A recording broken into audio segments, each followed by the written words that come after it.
So you have to know that everything is built on language. So all the words are made up, and then we use the words to create everything and to label everything and to analyze and experience things. That's why we call it spelling, because every time that you speak, you're literally casting spells every single time. So like if someone says, "Hey, how's it going?" and you say, "Oh, it's going crappy. This person did this thing and said this thing to me, and then this thing didn't go through that I expected to happen, and nothing ever goes right for me, and I'm just so sick of it," and da da da da da da da. You're literally like brainwashing yourself, because your subconscious hears everything you say. So you're literally reinforcing all the bad stuff that's happened to you every time you tell your miserable story of your life to other people. You're literally reinforcing that back into your own ears, and you're programming yourself to keep experiencing more of the same BS in your life.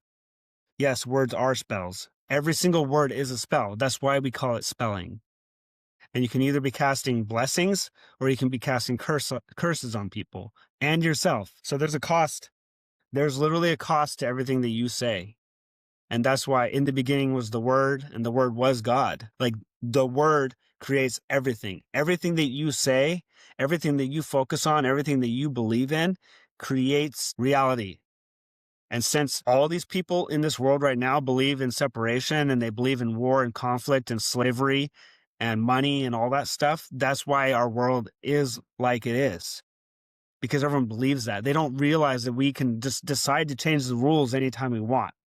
So what I'm doing right now is showing everybody, hey, look, we are eternal consciousness, divine sparks. We are God operating avatars, and we've been hypnotized and brainwashed and hijacked to believe that we are these physical things. And now let's wake up and change the rules of the game and play a new game and just go play and do whatever we want. Because we have it all right now. We have all the answers right here. We have all the solutions. We know the cause of all the problems. So let's do it. Connor W says, sleep, forget.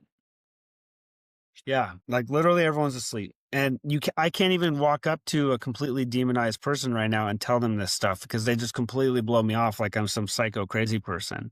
And then my question in my mind is like, oh, so what are you doing to try and figure this all out? Or are you just like perpetuating the system, thinking you know it all already, and that there's nothing that you can possibly know that can completely change everything? And you're not even going to take the time or the effort to go even look or peruse through what I'm offering here. And you're just going to keep perpetuating, feeding the old system instead of contributing to the solution.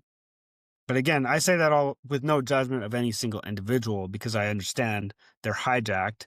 And because they're hijacked, they don't have like the wherewithal to even break out. Like if you can imagine like those cartoons where you have like that creepy guy that has like that little spiral spinning, and they get everyone looking at it, and everyone's all like, I can't take my eyes off of it. I'm so spellbound. I can't look anywhere else. I can't think about anything else. Like that's how everyone is with the world right now. The elites know this stuff. They want us to feel crazy. So Cody, you have to understand that the elites are hijacked too. Everyone is hijacked.